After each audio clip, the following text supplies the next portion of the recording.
O mundo inteiro está atento ao conflito entre Irã e Israel. Com o ataque dos Estados Unidos às instalações nucleares iranianas, a tensão aumentou e a retaliação pode ter impacto na economia mundial. Por outro lado, Porto Alegre terá atenção mundial por um bom motivo: a Copa do Mundo de Futebol Feminino. Eu sou Orestes de Andrade Júnior e o Poder RS está no ar.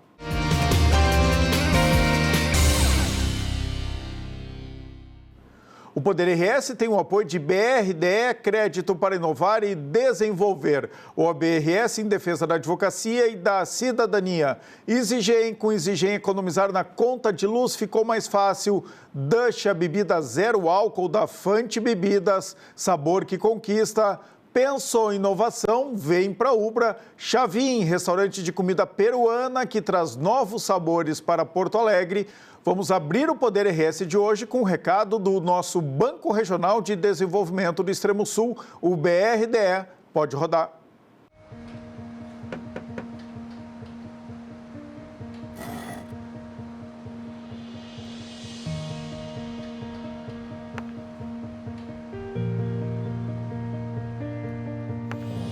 É bom saber que nos momentos que mais precisamos, temos o parceiro certo. Ou mais de um parceiro, né, filhão?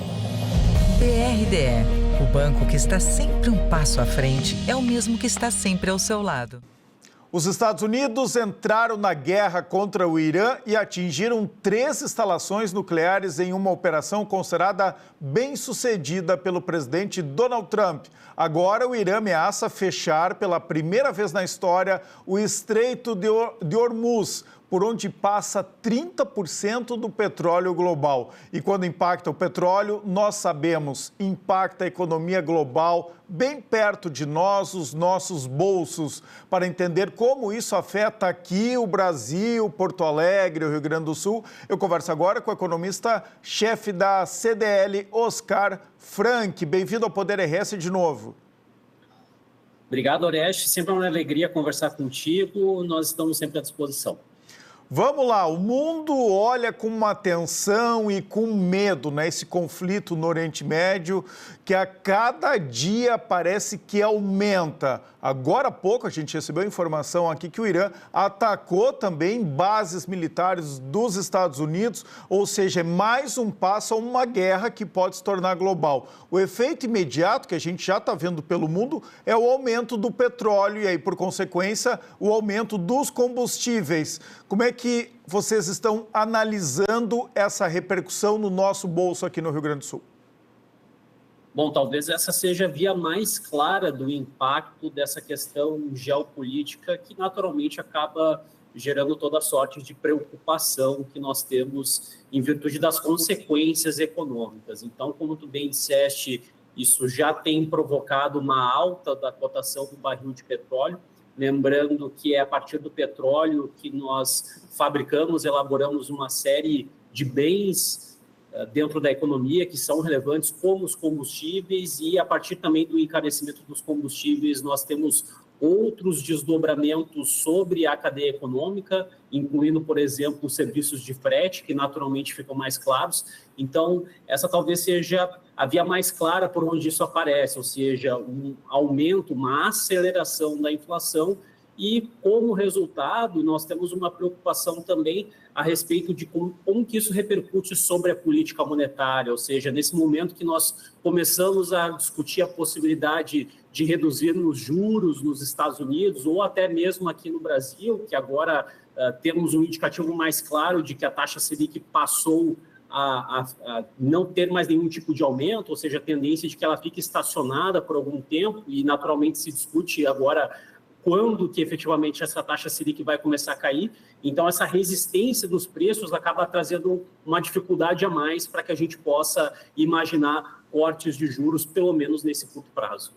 Pois é, a gente atingiu o patamar agora, na semana passada, dos 15% da taxa Selic. É um valor muito, muito alto. E eu queria que tu, de novo, de forma didática, Oscar Frank, como tu sempre faz, mostrasse para as pessoas o que isso impacta no dia a dia dela, essa taxa Selic de inacreditáveis 15%. Bom, a taxa Selic hoje está num patamar compatível com o que se verificou já lá em julho de 2006, ou seja, praticamente em 20 anos, nós não tínhamos uma taxa tão elevada. Lembrando que nós temos uma inflação bastante Como é que o Brasil, Oscar Frank, não sei se tu lembra, como é que era o Brasil de 2006 para ter uma taxa Selic de 15%? Bom, era uma série de situações. Nós vimos já de uma taxa que em 1999 ela chegava a 45% ao ano. Ou seja, nós vínhamos numa toada, ainda que de maneira não linear, no sentido de trazermos os juros para patamares mais civilizados, vamos dizer assim. Ali era governo Fernando Henrique Cardoso, se eu não me engano, né? 2004, e aí vinha com o Plano Real, ou seja, os 15% lá de 2006 representava uma queda, né? Vinha diminuindo muito essa taxa, ou seja, o Brasil estava otimista com os 15% de 2006. É o contrário agora. Exatamente, porque nós estamos vindo de uma toada de aceleração. Basta a gente imaginar que ali antes da pandemia a taxa Selic estava na casa de 4,5%, chegou a 2% ao ano, no apogeu dos efeitos do distanciamento social, depois chegou ali a 13,75% ao ano, diminuiu um pouco depois e agora chegamos finalmente a esses 15% ao ano. O que isso representa no dia a dia das pessoas, no nosso cotidiano? Vale lembrar que a taxa Selic é um balizador do custo dos empréstimos e dos financiamentos existentes, ou seja, quando o Comitê de Política Monetária, quando o Copom sobe, aumenta a taxa de juros, naturalmente o crédito para pessoas físicas, para pessoas jurídicas, ele fica mais caro. Então, isso representa um desincentivo, um desestímulo para o consumo das famílias e também para investimentos produtivos por parte dos empresários, para possíveis contratações, para ampliação dos parques produtivos, enfim, traz uma série de consequências, porque é justamente isso que o Banco Central quer, que é desacelerar a atividade econômica para que isso acabe reverberando de maneira positiva sobre a inflação. E isso deve acontecer. A gente deve ter uma paralisia no nosso mercado? Já está acontecendo, de certa forma, muito embora nós já ainda estejamos observando um certo dinamismo da atividade econômica, mas o próprio Banco Central, nesse último comunicado, reconheceu que esses sinais de desaceleração eles passaram a ficar um pouco mais evidentes em comparação com a leitura passada. Então, nós temos observado isso, sobretudo com relação aos segmentos de comércio, serviços e também a indústria. Lembrando que em 2025, pensando do ponto de vista do Brasil, é o agro que vai carregar esse resultado nas costas. Então, nós temos uma safra muito positiva de grãos. Claro que isso tem desdobramentos para os outros segmentos, então isso vai reverberar e vai gerar ainda um crescimento, até certo ponto, otimista para 2025, não uma desaceleração tão expressiva em relação a 2024 e 2023. Qual é a recomendação que a CDL dá para os comerciantes aqui de Porto Alegre e de todo o Rio Grande do Sul? Bom, é necessário ter cautela, é necessário ter informações para que se possa tomar as melhores decisões e nós estamos à disposição para poder ajudá-los nesse sentido, de monitorar esses impactos, esses desdobramentos do cenário, como que isso pode reverberar sobre os negócios e ter à disposição ferramentas, ou seja, nós também estamos disponíveis para poder alertar a respeito dessas ferramentas que podem ser utilizadas, sobretudo com relação à análise e concessão de crédito, e também do que pode ser visto em outros aspectos relativos também à gestão de estoques, à necessidade de revisitar contratos que são estabelecidos com fornecedores, com prestadores de serviço, com bancos, para verificar se efetivamente existe uma condição que possa ser mais vantajosa, a questão de cobrança de antigos devedores, de prospecção de novos clientes, enfim, são vários pontos que precisam ser olhados, como a gente diz, da porteira para dentro. A gente sabe que o macro interfere, mas existe muito ganho de produtividade que pode ser feito dentro do próprio estabelecimento. Então, é importante monitorar todas essas questões para minimizar, então, esses impactos mais macros que acabam naturalmente atingindo os negócios. É claro que quando há uma crise, todo mundo fica assustado, né? Fica apreensivo, mas às vezes crises são oportunidades também, né? Para rever um pouco seus custos, tornar as empresas mais eficientes. Tem uma frase que já virou chavão, enquanto uns choram, outros vendem lenços. Então também Oscar, uma oportunidade para ver como é que o seu negócio pode performar melhor? Sem sombra de dúvidas. A gente sabe que, por exemplo, essas questões geopolíticas trazem incertezas, isso impacta negativamente sobre a economia, sobre o quão rápido o PIB deve crescer, a atividade econômica como um todo. Então, é importante olhar para dentro, buscar esses ganhos de eficiência, de produtividade, porque nós sabemos que a concorrência tem ficado cada vez mais acirrada por uma série de situações, tanto lá fora quanto aqui dentro. Então, nós temos ferramentas que fazem com que até os pequenos negócios eles possam se destacar, eles possam prosperar. Então, é preciso estar atento às oportunidades, verificar como se pode ter ganhos de produtividade. Nós temos várias situações relacionadas aí à internet, à inteligência artificial, são ferramentas baratas que estão à disposição e que podem fazer com que os lojistas eles pensem mais estrategicamente e não realizem tanto operações que são rotineiras. Então, é bem importante dar conta desse tipo de situação. Para encerrar, a gente está em pleno inverno e essa semana vai esfriar muito no Rio Grande do Sul. E a perspectiva é que seja um inverno mais rigoroso, de realmente, um frio mais intenso que a gente não teve nos últimos anos. Isso é uma boa oportunidade também para o comércio. Muita gente deixou de comprar nos últimos invernos justamente por isso, O inverno não era tão rigoroso, a expectativa era de poucos dias de frio, que acabou se confirmando, mas este ano não. Terá um inverno muito, muito rigoroso. O que o comércio deve fazer para aproveitar isso? Bom, nós temos vários setores que acabam sendo ativados em função desse inverno mais rigoroso. Então, na medida que a gente não teve um inverno tão expressivo com relação aos últimos anos, é claro que isso naturalmente cria uma demanda reprimida. Então, a partir de vestuário, é um setor que se aproveita muito justamente pela venda de produtos que têm um ticket mais elevado. Então, isso naturalmente acaba gerando todo um incentivo, toda uma movimentação que é relevante para esse tipo de segmento. Nós temos também várias regiões no nosso estado que dependem de turismo, de movimentação de pessoas. Então, dentro do comércio, dentro dos serviços, elas acabam também se aproveitando desse cenário mais difícil. Então, entender a necessidade do consumidor, estar próximo dele, quais são, então, as demandas que surgem a partir disso. Então, é sempre importante ter essa conexão, entender quais são as reais necessidades justamente para aproveitar as melhores oportunidades. Você falou uma coisa importante aqui, Com essa guerra acirrada aqui entre Israel e Irã, agora os Estados Unidos entrando, a perspectiva é de que voos pelo mundo inteiro sejam afetados. Está cada vez mais difícil, sair do nosso lugar. Agora, isso também é uma oportunidade, Porque o turismo regional aqui nas redondezas, dentro do próprio estado, de carro, ele vira uma grande opção para todo mundo. Ainda mais com esse câmbio bastante desvalorizado, isso também representa um incentivo para que as pessoas, quando vão fazer turismo, elas busquem alternativas domésticas, porque, de fato, quando se realiza a conversão, se paga uma taxa muito cara. Então, até o próprio comportamento da taxa de câmbio acaba direcionando, portanto, esse tipo de situação. Então, mais uma necessidade que nós temos para como que a gente prepara o terreno, afinal de contas. Então, isso abrange uma série de situações, nós precisamos de mão de obra, isso é uma dificuldade hoje em dia, uma mão de obra treinada, qualificada, os estabelecimentos preparados, justamente então para dar a melhor experiência possível para o turista, porque a ideia é que ele venha para cá, conheça e depois tenha a possibilidade de retornar. Isso não é uma tarefa fácil, a gente precisa de uma agenda abrangente, então eis aí um baita desafio para o Rio Grande do Sul. Perfeito. Obrigado, Oscar Frank, economista-chefe da CDL, por participar aqui mais uma vez do Poder RS. Bom trabalho.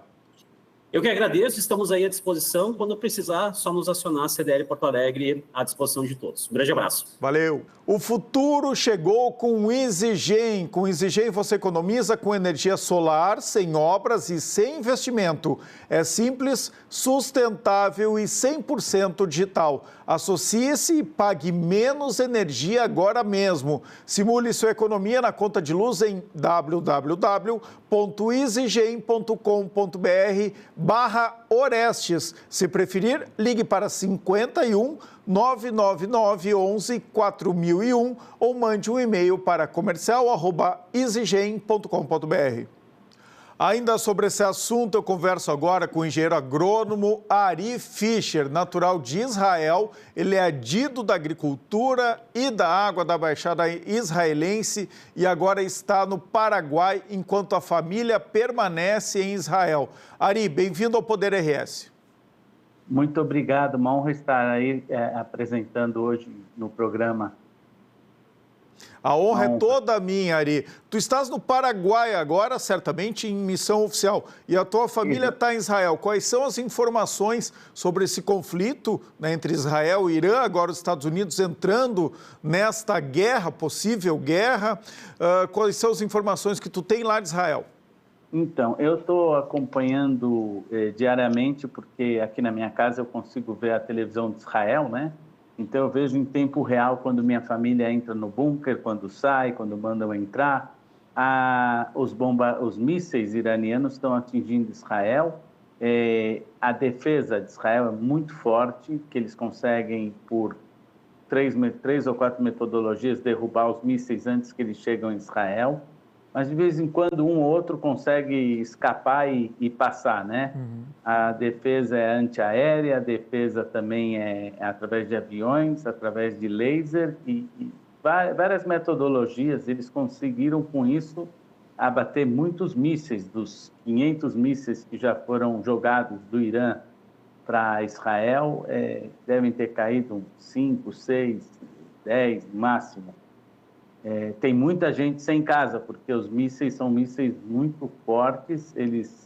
Tem um dos mísseis que eles estão lançando agora, a 7 quilômetros antes de chegar, ele se divide em 20 pequenos mísseis, isso faz um estrago enorme num quarteirão inteiro. Agora, as pessoas que estão dentro de bunker, a casa pode ser destruída, mas graças a Deus as pessoas estão vivas. A tua família mora em casa ou em apartamento? Então, a minha família está em Israel. Eu moro em qual cidade? Kibbutz. Então, eu moro num kibbutz no norte de Israel, onde a gente produz, faz agricultura. Depois eu comento esse assunto com você. Uhum. Mas as casas, geralmente, para serem construídas já há alguns anos, tem que ter bunker. As casas que não têm bunker, né, elas têm na frente um bunker comunitário. Sim. Mas lá na região que a gente mora, se um míssil vem de outra região, a gente tem 4 segundos para chegar no bunker. A coisa não é muito fácil. Agora, 4 segundos. Está dormindo, toca a sirene, você tem que ir para... Às vezes não dá nem tempo de abrir a porta do quarto. Mas essa é uma região que não está sendo muito bombardeada agora pelo Irã. Não, Israel todo está sendo bombardeado. O que acontece é que Israel consegue se defender com as nossas tecnologias, né? As nossas tecnologias, a gente consegue se defender muito bem, graças a Deus. Ari Fischer, deixa eu aproveitar o teu conhecimento aqui, né? Trabalha para o governo israelense também, para falar um pouco da origem histórica desse conflito com o Irã. Então, se você olhar na época da Bíblia, já existia um conflito entre Irã o Irã era a antiga Pérsia. E se você olhar a Bíblia antiga, você vai ver que na história dos persas tinha um povo, tinha o Amã que queria matar todos os judeus. E no fim o rei casou com a rainha Esther, que cancelou na última hora, e a gente comemora até hoje a festa de Purim. Isso há mais de... 2.000 anos. Muito mais que 2.000 anos. E aí, no último tempo, há 50 anos atrás, houve uma troca de governo. Houve uma revolução que entrou os ayatolás. 1979. Exatamente. E aí, em 79, eles juraram que tinham que matar todos os israelenses e eles começaram a se organizar para isso, para exterminar com Israel. Tanto é que eles tinham 10 mil mísseis, têm lançadores, e eles estavam caminhando para ter a bomba atômica. E é um perigo, porque se estoura uma bomba atômica em Israel, o problema não é Israel. Israel é muito pequeno, do tamanho de Sergipe. Uma bomba atômica vai acabar com todo o Mediterrâneo. Então, também acaba com os países que estão perto de Israel, no mar Mediterrâneo, alguns da África. Então, não dá para ter na mão desse pessoal uma bomba atômica, infelizmente. Não daria para ter na mão de ninguém. Agora, muito menos de um governo, e aí a gente não está misturando com o povo, né? Com o povo iraniano. É um governo, uma teocracia que faz o que quer e que faz muito mal, inclusive, para o seu próprio povo. Exatamente.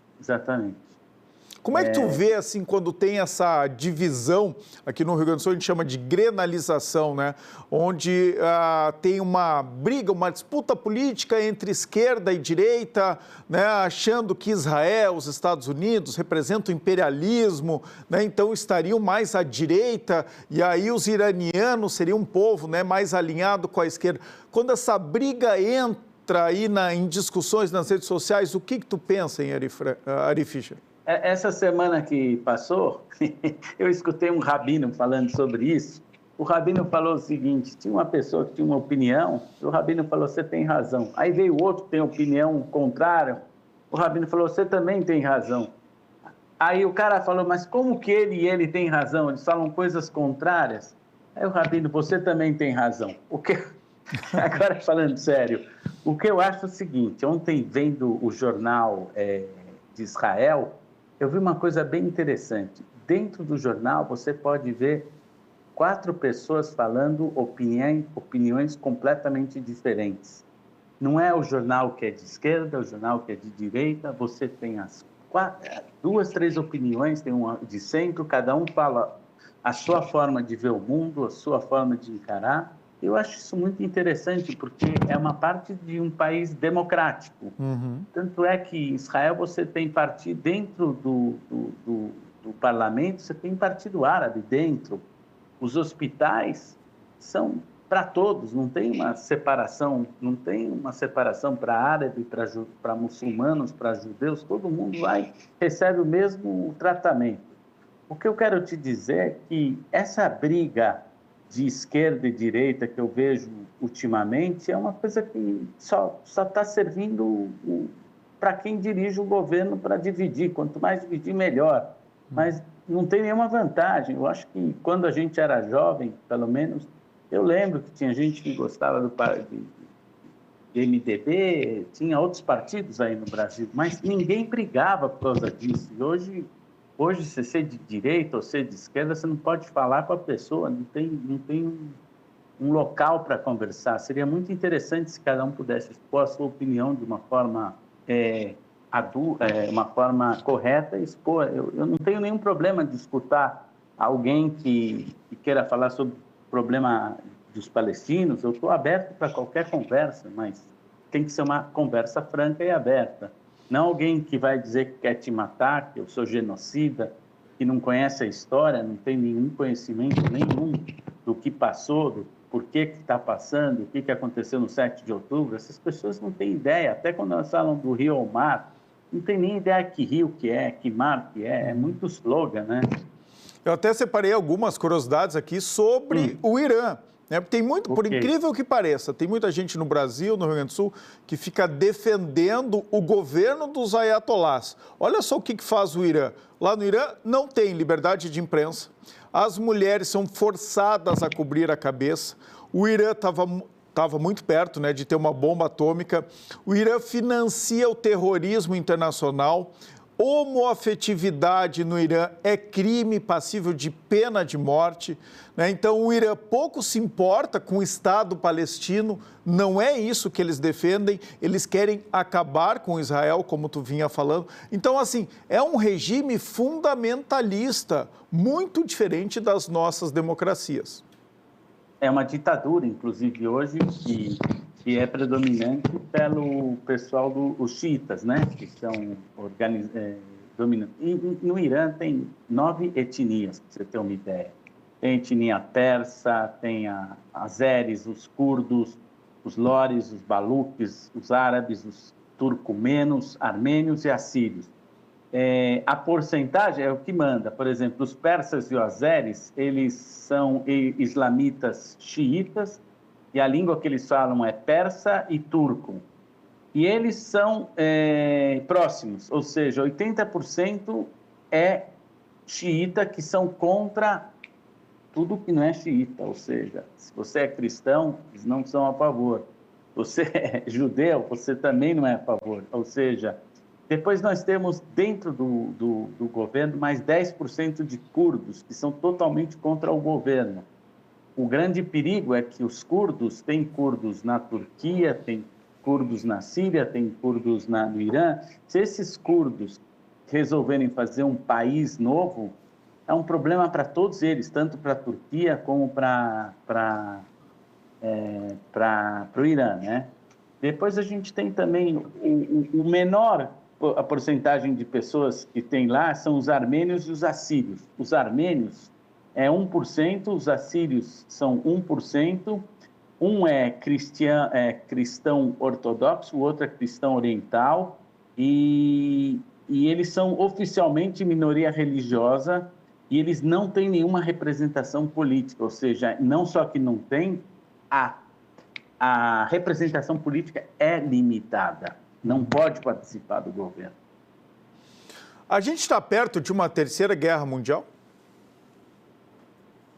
Olha, cara, eu sou entendido de água e agricultura, eu não entendo nada de guerra para te dizer se estamos. Eu acho que não, porque, veja, aqui nós vamos falar um pouco de geopolítica, tá? Nós temos, para entrar numa guerra mundial, você precisa mexer em coisas que não estão sendo mexidas. Por exemplo, qual o interesse da China no Irã? O petróleo. Quase 40% do petróleo vem daquela área. Se o Irã for atacado por Estados Unidos ou por Israel, a parte petroleira, ele prejudica a China. Ninguém tem interesse de prejudicar a China. O interesse de Israel é simplesmente, muito claro desde o começo da guerra, terminar com as bombas atômicas e terminar com os mísseis que estão dirigidos para Israel e para a Europa.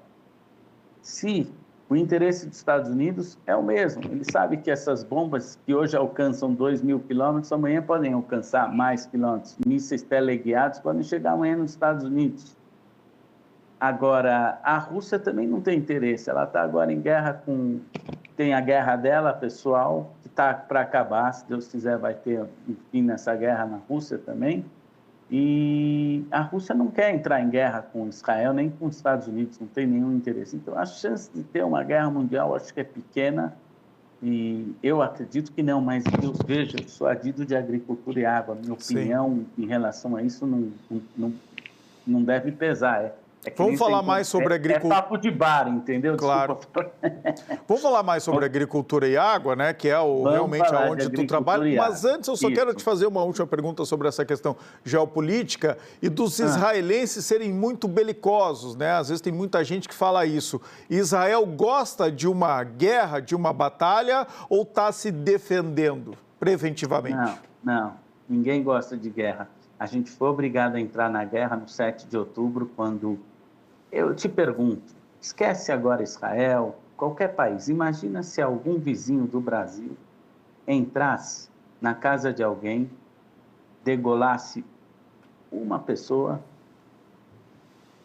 raptasse um neném e pusesse em micro-ondas,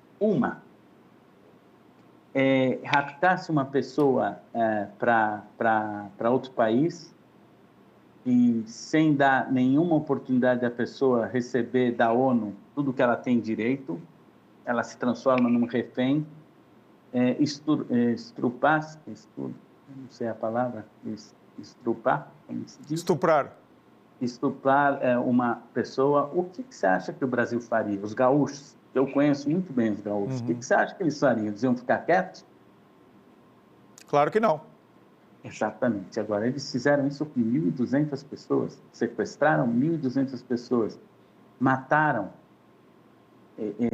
cortaram os trabalhadores da Tailândia, que não tem nada a ver, vieram para Israel para trabalhar, cortaram a cabeça deles com enxada, mataram, estupraram, levaram reféns. Até agora tem 50 reféns. Essa semana Israel conseguiu tirar 3 corpos de reféns. A gente não sabe até agora quantos reféns estão vivos em Gaza. E eles estão segurando lá. Então, o motivo da guerra foi que as pessoas que trabalhavam em Israel, que tinham muito trabalho em Israel, resolveram um dia atacar Israel. Israel dava trabalho para mais de 200 mil pessoas da Palestina. Um salário em Israel de um mês representa um salário em Gaza de um ano. E essas mesmas pessoas que a gente dava trabalho e acreditava que um dia ia ter paz, com elas recebendo alimento, a gente achou que ia ter paz. Esse foi o erro. No fim, esse pessoal entrou, atacou, e agora a gente não sabe se essas pessoas que estão presas, reféns, vão voltar vivas, mortas, em que situação está. E quem está financiando isso, infelizmente, quem financiou tudo isso é o Irã, que financia o Hezbollah no Líbano, financia o Hamas em Gaza e financia os Iêmen no sul. E para quê? Para destruir Israel. O que incomoda um país tão pequeno, do tamanho de Sergipe, no meio de 300 milhões de muçulmanos? Nós somos menos de 10 milhões, no meio de 300 milhões. O que pode incomodar tanto? Acho que ficou bastante claro o teu ponto. A gente está conversando aqui com o Ari Fischer, certo? O Ari Fischer está no Paraguai agora, mas a sua família está em Israel e ele é adido de agricultura e de água do governo israelense aqui para a América Latina. Vou te perguntar, então, um assunto que tu conhece muito bem, Ari. E a repercussão no nosso agro, especialmente aqui no Brasil, com o aumento do preço do petróleo e também com todas essas instabilidades geopolíticas que a gente está vivendo? Ok, então, aumento do preço do petróleo eleva o custo do diesel, que é essencial para o transporte e a operação de máquinas agrícolas. Provavelmente isso vai ser um valor desagradável como custo. Por outro lado, a gente tem uma boa notícia: o preço da soja no mercado internacional só vai subir. No momento de crise, a soja, o milho, a carne e o café, que são commodities, vão subir o preço. Vai ser maravilhoso para quem estava com problema de agora vender a soja, não saber se vendesse ou não. Agora é um momento bom para quem quer vender, porque o preço vai valorizar. Dá para esperar um pouquinho, inclusive, para valorizar um pouco mais. Isso eu já não sei, porque se acaba a guerra de repente, vem a paz de repente, acaba tudo, né? Tudo pode mudar de um dia para o outro. Tem que ficar atento a cada 24 horas, ou menos até. Menos, porque até ontem ninguém imaginava que o Irã iria revidar. Ontem à noite ninguém sabia que os Estados Unidos estava atacando o Irã.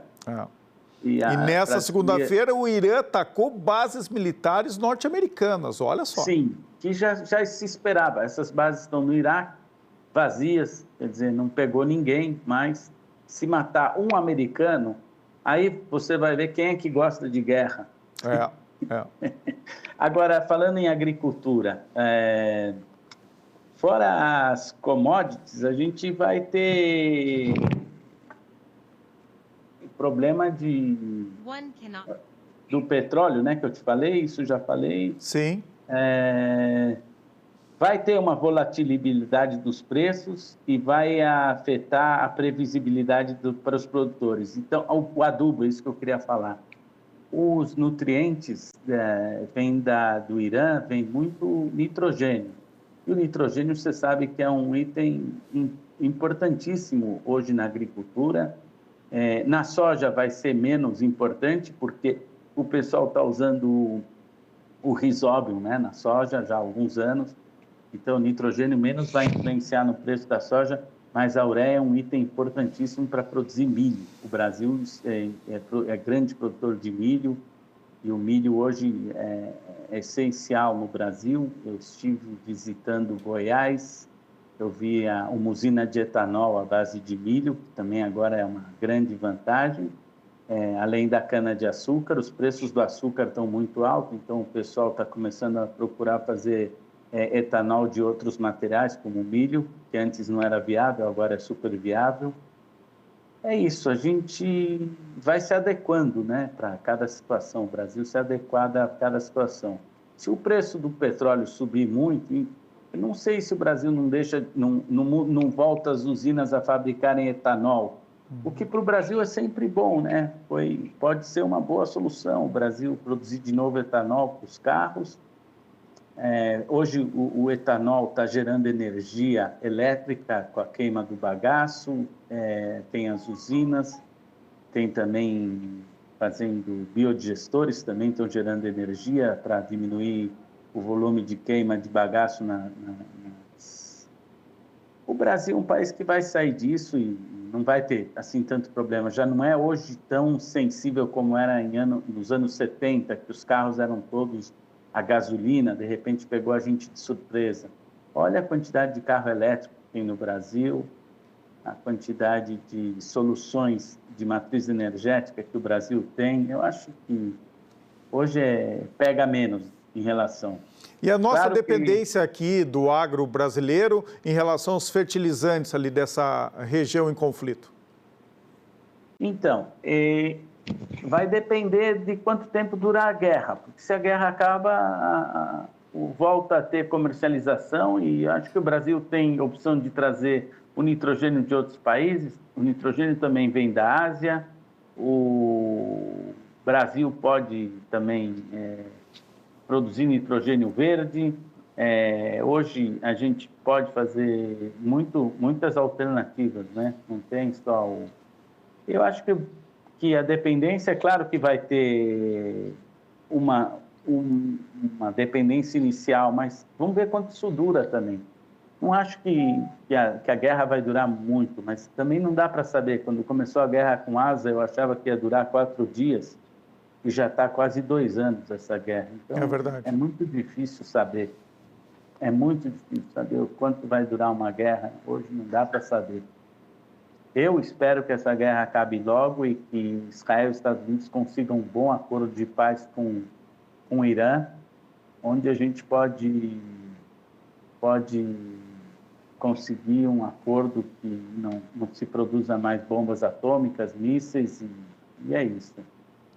Perfeito. Obrigado pela tua participação aqui no Poder RS. Eu conversei com Ari Fischer, engenheiro agrônomo e diplomata, ele que é adido comercial da agricultura da água da Embaixada de Israel. Obrigado e até uma próxima oportunidade, Ari.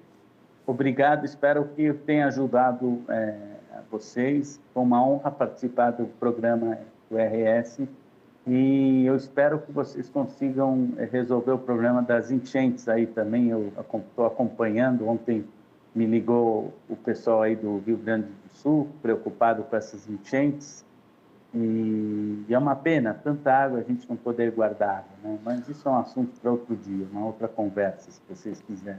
Rapidinho, aproveitando aqui, de que forma Israel pode auxiliar o Rio Grande do Sul nesse melhor manejo das águas, hein, Ari?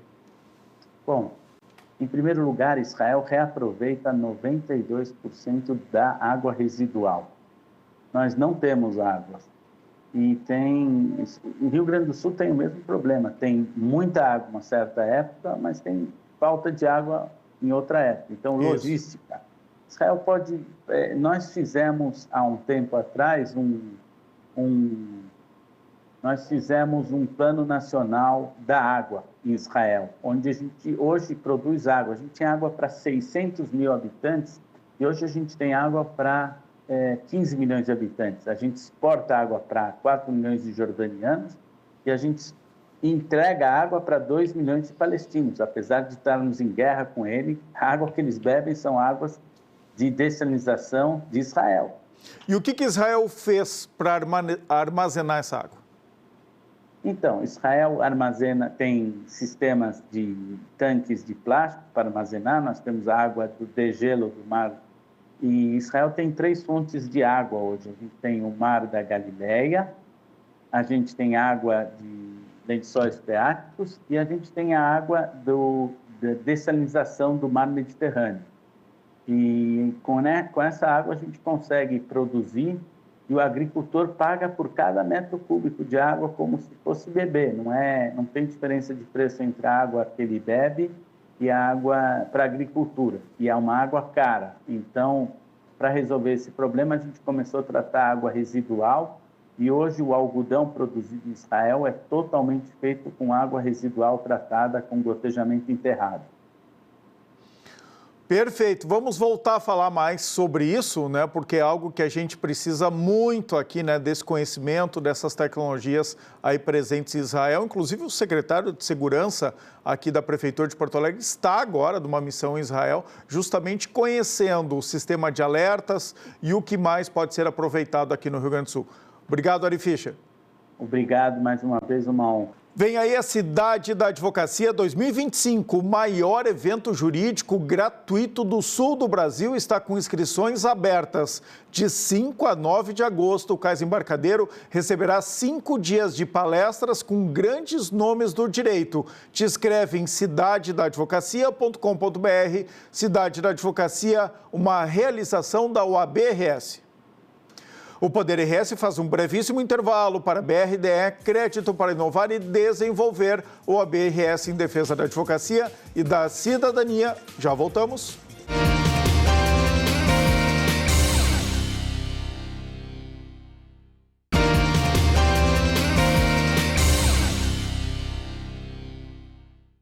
O Poder RS está de volta para BRDE, Crédito para Inovar e Desenvolver.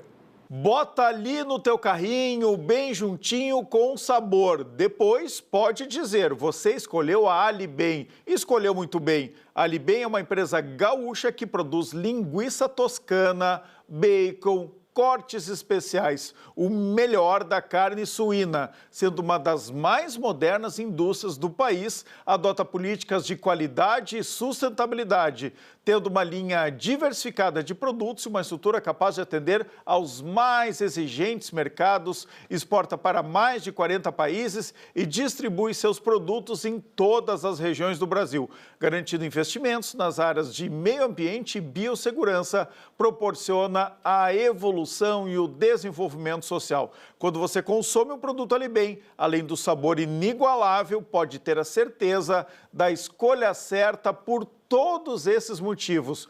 Procure as delícias Alibem nos melhores supermercados, bota no seu carrinho e aproveita o melhor da carne suína Alibem, bem juntinho de você.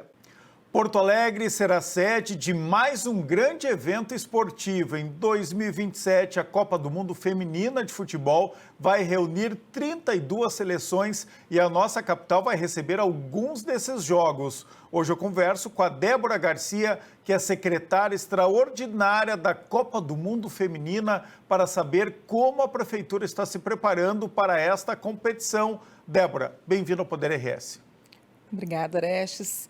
É um prazer estar aqui com você hoje, conversando um pouquinho sobre a nossa Copa do Mundo Feminina de futebol, que vai ser só em 2027, mas tem muito trabalho aí durante esses 2 anos. 2027 está logo ali. Quando a gente pisca o olho, já está ali, né? Que missão assumir a coordenação desse trabalho, que é realmente mais um grande evento. O Brasil vai estar sob os olhos de todo mundo e Porto Alegre, mais uma vez, assim como aconteceu com a Copa do Mundo de 2014, que também, né, recebemos 5 jogos no Beira-Rio. Qual é a perspectiva para a Copa Feminina? Também de 5 jogos, pelo menos? Pelo menos 5 jogos está garantido a gente ter aqui em Porto Alegre, mas eu estou lutando para a gente ter mais. Na verdade, na Copa Masculina foram 5 da fase de grupos e mais um das oitavas de final. Não, o total foram 5 jogos. Nas oitavas, então, foi o 5º jogo. Isso. É isso, esse eu tive presente, inclusive, no Beira-Rio. Então, mas 5 já estão garantidos? 5. Ou seja, teremos um jogo de oitavas de final em Porto Alegre? Provavelmente sim. Mas eu estou lutando para a gente ter pelo menos um jogo de semifinal. Também, né? Esse é o meu maior desafio. Claro. O estádio, o Beira-Rio, está muito preparado para isso, não é um estádio internacional. Sim, o estádio está preparado, até por isso que ele foi escolhido, porque como já teve a Copa em 2014, todo mundo pergunta, mas por que não foi a Arena e foi o Beira-Rio?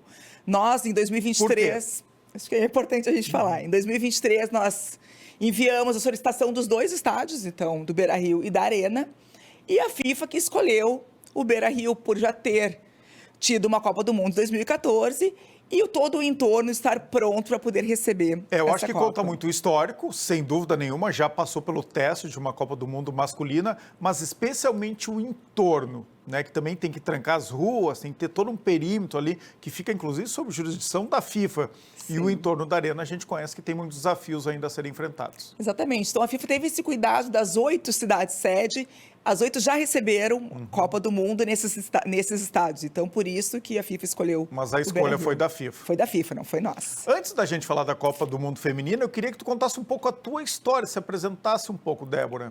Bom, então eu sou profissional de Educação Física, formada há 25 anos, sou conselheira federal de Educação Física, dou aula na Unicinos, agora estou licenciada por causa da secretaria, fui secretária de esportes do governo Mello anterior, saí em 2024 e agora eu estou aí assumindo esse grande desafio que é essa secretária extraordinária da Copa do Mundo Feminino. Tu sempre quis fazer educação física? Sim. A menina Débora sonhava em ser uma professora de educação física? É que assim, ó, é de família, né? Ou tu queria ser atleta? Não. Profissional de educação física, professora. É mesmo? Sim. E qual é o teu esporte preferido? Eu gosto de todos. Eu circulo bem em todos. Mas então fala do teu sonho lá quando tu era pequenininha. Os meus pais são profissionais de educação física, né? Então já vem de família. Já vem de casa, a gente vem de casa. Foi criado, por exemplo, meu pai era professor de atletismo, então sempre no meio das pistas, na Sojipa, no Inter. Então, sempre lá desde pequenininha, muito mais na parte do atletismo do que nos outros esportes. Tu foi criado em que bairro em Porto Alegre? Santo Antônio, Partenon. E por que tu foi pra política? Meu pai. Também? Também. Como é que é o nome do teu pai? Professor Garcia. Professor Garcia, Foi claro. vereador 20 anos. Foi vereador 20 anos, com certeza. Agora eu linkei tudo, professor Garcia, meu grande amigo, convivi muito com ele na política aqui de Porto Alegre. Aí teve um AVC, infelizmente, foi obrigado a parar. E aí eu acabei entrando. Assumiu como herdeira política do professor Garcia. Que também é professora. Sim, ambos são família de professores, né? Bom, vamos lá, conta sobre essa preparação que parece uma competição que está longe, daqui 2 anos, mas o que vocês já fizeram? Bom, acho que é importante falar que essa preparação a gente começou em 2023. Nós estávamos num evento de skate, na STU, e eu recebi uma ligação... Aqui em Porto Alegre? Aqui em Porto Alegre. Dizendo, olha, o Brasil pode ser país sede da Copa do Mundo Feminina. Opa, Porto Alegre tem que estar dentro, né? Claro. Liguei para o nosso prefeito Sebastião Melo e ele disse, Débora, faz o ofício, toca, aquele jeito dele. Fizemos o ofício, fomos na Federação Gaúcha de Futebol, então o prefeito Sebastião Melo, o vice-prefeito da época, Ricardo Gomes, e eu entregamos a solicitação para Porto Alegre ser cidade-sede se o Brasil fosse escolhido. E é a Federação Gaúcha de Futebol que encaminhou tem que pleitear isso para a CBF, para depois chegar à FIFA. Exatamente. Tem todo um caminho burocrático. Tem todo o caminho. 2024, foi escolhido o Brasil como país sede e eu recebi uma ligação no dia do anúncio do secretário nacional de futebol, o Atirson, disse, Débora, Brasil é país sede, eu acompanhando de madrugada. Agora vamos torcer para Porto Alegre também ser cidade sede. E aí a gente recebeu o presente agora, dia 7 de maio de 2025, como Porto Alegre sendo cidade sede. Mas é uma coisa muito importante de a gente falar que Porto Alegre tem o primeiro centro de referência de futebol feminino do Brasil, que infelizmente acabou agora, em final de 2024, mas o recurso já está garantido para 2 núcleos, 400 mil, o governo federal já encaminhou para Porto Alegre, estão esperando fazer as licitações através da Secretaria de Esportes, onde a gente vai poder atender 240 meninas em situação de vulnerabilidade social por futebol. Essa é uma novidade, então. A gente teve 2024 inteirinho, foi um ano, já atendemos 120 meninas, e agora vamos poder atender 240 meninas. Sim, Porto Alegre é muito esse centro de referência, né, para o futebol feminino, internacional também com a Duda, uma precursora no Brasil inteiro, também virou professora também de escolinha, sempre foi reconhecido. E o Inter e Grêmio, esse ano não muito, né, mas sempre fizeram boas campanhas no Campeonato Brasileiro. E nós temos aí 3 times, né, na Série A, então é Grêmio, Inter e Juventude. Então, temos muito o que fazer. O que implica essa preparação para uma Copa do Mundo feminina, Débora? Quantas pessoas tem lá na Secretaria e qual é a rotina de vocês? Bom, a Secretaria ainda está sendo criada, né? Porque, como eu falei, então, 7 de maio saiu o anúncio de Porto Alegre sendo cidade-sede. Nós tivemos agora uma visita da FIFA para a FanFest. Então, a Secretaria é responsável pela FanFest. Essa é a melhor parte da Copa do Mundo, viu, aqui em Porto Alegre. Né? São as festas. E tem uma coisa importante, né? Gratuitas, né? Gratuitas, sempre com entrada claro. gratuita e certamente vai ser na Orla. Não vai ser na Orla. Não. Vai ser no Parque Harmonia? Mostramos o Parque Harmonia, mas a FIFA achou muito grande. Então, agora a gente está procurando outro local. Eu tenho até semana que vem para dar esse retorno para eles. Por que a FIFA não quis a Orla? Não gostou, disse que o lugar não era adequado. Por exemplo, o texto 2, mostrei onde foi na Copa 2014. Pedi para ver onde foi Copa 2014 e achou que o lugar não era adequado, que era com grama. Sabe que junho e julho é um mês chuvoso, então eles não gostaram do local. Então, tu está procurando outros locais. Exatamente. Depois eu vou te dar nós vamos dar uma volta aqui na Ubra, tu dá uma olhada aqui na Ubra, viu? Acho que é um lugar excelente. Mas aqui é longe. Estacionamento. Mas tem que ser em Porto Alegre. Eles querem um local central também, então eles pediram, vou falar aqui, na verdade ninguém sabe, mas eles pediram o Largo Glênio Pérez, mas não tem como. Por quê? Porque questões de segurança, como a gente tem que cercar, a gente cercar ali, questões de segurança, dá qualquer problema, não tem para onde a polícia entrar. E a Redenção? Redenção é um lugar que eu pensei, mas eles não viram, porque a gente recebeu ontem esse e-mail pedindo para trocar de lugar, então agora eu tenho uma semana para poder. Olha, eu não saberia passar. que seria um problema essa questão, né, do local para fazer a FanFest. Achei que a Orla seria a escolha ideal. Mas infelizmente não é. Bom, já que é julho, também dá para olhar um pouco os armazéns do Cais Embarcadero. Sim, é um lugar que eu estou pedindo uma reunião agora também. Porque aí tem um lugar ali que é externo, né, que fica, claro, na beira do Guaíba, Sim. mas também, se chover, tem os pavilhões. Tem os pavilhões. E eles ficam prontos, praticamente prontos, porque depois do South Summit, né, que geralmente no ano que vem vai ser no final de março. Então tem que combinar um pouco ali com a organização do South Summit, deixa já os pavilhões prontos para receber a FanFest no mês de julho. Junho, né? Já tem data? De 24 de junho a 25 de julho. Ah, certo. É de final de junho até o final de julho. Eu digo, é um mês de festa. E quantas seleções devem vir aqui? Não sabemos, que é no mínimo 5 jogos, né? Então a gente não consegue dizer, porque nós vamos saber isso final de outubro, sabendo... Cada jogo tem 2 seleções. Então, 10 seleções passarão por Porto Alegre. Ou não. Ou não. 8 pelo menos. Né? Vai que repete, então, mas assim, de 8 a 10 seleções passarão.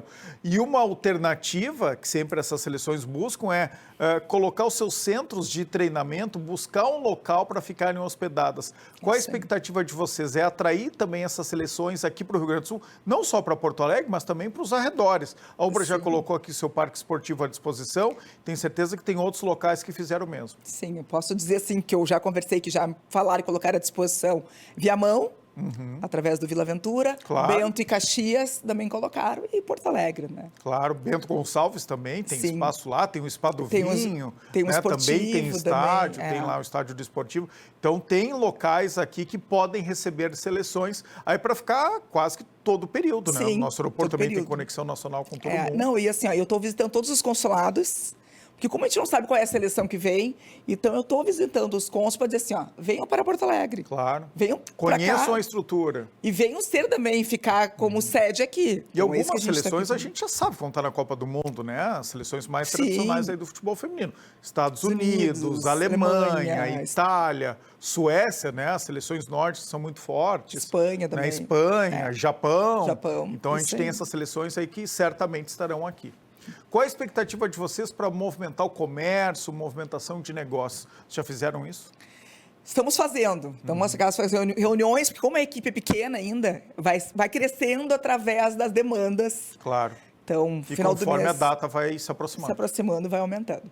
Então, assim, eu não fiz reuniões ainda fechado com todo o grupo do comércio, mas a rede hoteleira eu já visitei quase todos os hotéis, porque como a gente tem que passar para a FIFA, quais os hotéis que são perfil FIFA. Então, eu fui visitar os hotéis para conhecer, porque a gente acaba não conhecendo, por mais que a gente esteja na cidade. Quantos hotéis perfil FIFA a gente tem em Porto Alegre? Quantos a gente tem? Agora tu me pegou, assim, mais ou menos. Vou dizer que são poucos, tá? Eles reclamaram. Não vou dizer números, mas eles reclamaram que a gente tem poucos hotéis padrão é o quê? FIFA. Menos de 6? Menos de 6. Menos de 6. Para uma capital como Porto Alegre deveria ter mais. Aí eles disseram, vocês tiveram uma Copa em 2014. Como é que vocês não aumentaram o número de hotéis para poder fazer uma Copa em 2027? Acho que até aumentou, até teve investimentos, mas depois a gente teve Covid, enchentes, né? Então a gente teve problemas que aconteceram depois da Copa do Mundo. Mas olha só que interessante, né? Parece que foi ontem a Copa do Mundo masculina, mas já faz uma década, 10 anos. 10 anos. Parece que foi ontem. Tu teve na Copa do Mundo? Foi algum jogo? Tive, fui num jogo. Nem lembro que jogo foi, mas eu tive num jogo. É um outro padrão, né? Um outro padrão de evento esportivo, realmente muito, muito grande. E tem que ter essa integração de todos os órgãos, não só do município, como do Estado também. Como é que está essa relação de vocês com o governo estadual? Está bem boa, a gente já conversa já há bastante tempo, né? Desde 2023, porque quando a gente entregou essa carta solicitando que Porto Alegre ser sede, logo em seguida veio a assinatura de catálogo de encargos. E aí o Estado tinha que assinar junto. Então, a gente já vem conversando com o Estado, sim, digo, praticamente toda semana. Perfeito. Débora Garcia, é a primeira tua vinda aqui ao Poder RS, tenho certeza que de muitas ainda, está recém iniciando o trabalho, pouco mais de 30 dias nessa Secretaria Extraordinária para cuidar da Copa do Mundo aqui no Rio Grande do Sul, em Porto Alegre, no estádio Beira-Rio, mas certamente com repercussão em toda a cidade e nos arredores, aqui na região metropolitana e certamente também na Serra, tanto na Serra do Vinho, a parte do Vinho, ali Bento Gonçalves, Garibaldi, Caxias do Sul, como a Serra mesmo, ali Gramado, Canela, Nova Petrópolis, né, porque a gente atrai e vem muitos visitantes. Olha a festa que foi, não só na FanFest, mas na cidade de Porto Alegre, né, com holandeses, lembra? Sim. Com australianos, com alemães, que vieram conferir aqui as suas eleições. Os argentinos invadiram Porto Alegre também. Então, a gente vai ter essa movimentação, essa grande festa do futebol em 2027. Isso mesmo. É uma coisa, já visitei a Fraport. Então, esse mês de junho e julho é o mês que as pessoas vêm para cá para ir para a Serra.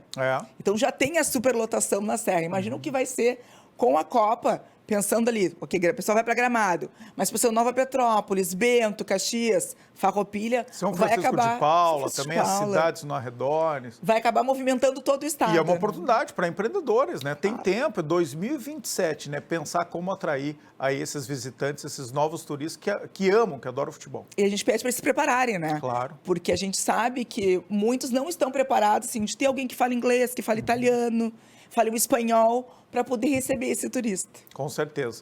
Obrigado. Débora Garcia, secretária extraordinária da Copa do Mundo Feminina aqui pela Prefeitura de Porto Alegre. Até a próxima. Bom trabalho. Matrículas abertas na rede de escolas da Ubra. Aqui seu filho vive um mundo de novas possibilidades a cada dia. Faça parte de uma comunidade com experiências de ensino com humanidade para além do ambiente escolar. Aqui você encontra atendimento individualizado, valorização do esporte em todos os níveis de ensino, ênfase na língua inglesa, iniciativas e projetos inovadores. E ainda conta com aulas de robótica, educação tecnológica e cultura maker, além de desenvolver em nossos alunos uma mentalidade empreendedora. Tudo isso com preparação para vestibulares e Enem inserida no dia a dia durante toda a jornada do aluno. Acesse ubra.br/escolas e agende a sua visita agora mesmo. Aqualocos no inverno e no verão. Aqui não tem tempo ruim, tudo é alegria. Curtir o dia numa boa com toda a família. Aqualocos é pura diversão. Faça chuva ou faça sol, no inverno e no verão. É Aqualocos, yeah. O Poder RS de hoje fica por aqui. Para a BRDE Crédito para inovar e desenvolver. Tenham todos uma boa noite. Fiquem bem, se protejam do frio. Até amanhã.